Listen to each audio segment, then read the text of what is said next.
Iziphathimandla zasePhalamende zizoya ehholo ledolobha laseKapa namhlanje ntambama ukuyohlola ukuthi ingabe selikulungele yini ukuvulwa kwePhalamende kusasa lapho uMengameli wezwe ezokwethula inkulumo ebhekise ezweni.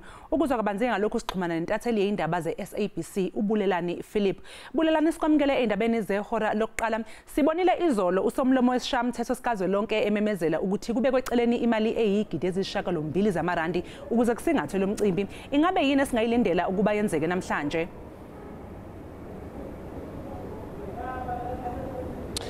Badbulise kuwena xolo nakubaphulaphuli esikulindileyo namhlanje njengoba sowuchilo kwintshayelelo yakho usomlomo walapha ePhalamende kulendle uyisomthetho umama uSifiwe Mapisa Nqakula ekhatshwe ke ngusihlalo webhunga lamaphondo ngamaphondo iNational Council of Provinces umnumzana Amos Masondo kulindeleke kuba ngalenjikalanga ke bahambe bayokuhlola ukuba amalungiselelo alentetho yesizwe kamongameli ezakuza ngomso kuba amaxa endawuni esilindeleke kuba zombini ezinkokheli njengesiqhelo zikwazi ke uzonelisa kubana ke amalungiselelo nanjengoko selibexelelwe ngamagosa lapha ePhalamende kuba aluqilima kodwa ke bazibonele ngokwabo ngamehlo abo kuba ahamba njani lo malungiselelo.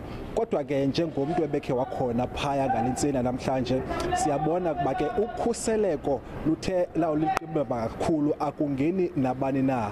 Kuyanyanzeleka ke ba ube uphunyezisiwe ngabantu bokhuseleko phambi kokubana ke ungene ngaphakathi.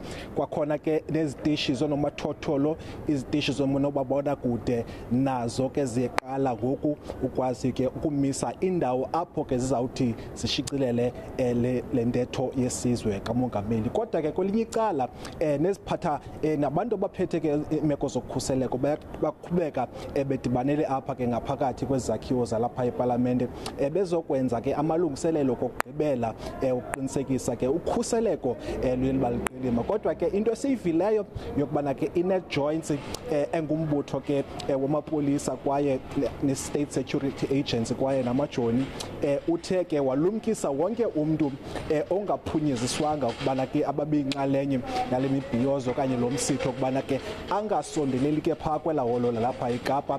Kwakhona ke nabantu abathi bagrogrise ngokuba baza kuphazamisana ke nalamsitho wangomso nabo bayalumkiswa ukubana ke naziphina intshukumo abazawuzenza zibeke zihambisana nomthetho ngokubana ke uba oka kwenzeki bathi ke baza kuthatha amanyathelo omthetho. Ndithetha nawe njena ke namaqela politiko nawo ajongile kuba ke umongameli uza kuthini ke xa iwisa le ntetho yesizwe. Kodwa ke umba oyena uphambili ngulomba we-load shedding kwaye bafuna ke mhlawumbi ukuva izicwangciso zikamongameli ziza kuthini ngomso. Noxolo Bulelani, ingabe uhlelo luzoqala ngobani isikhathi kusasa futhi luzohamba kanjani?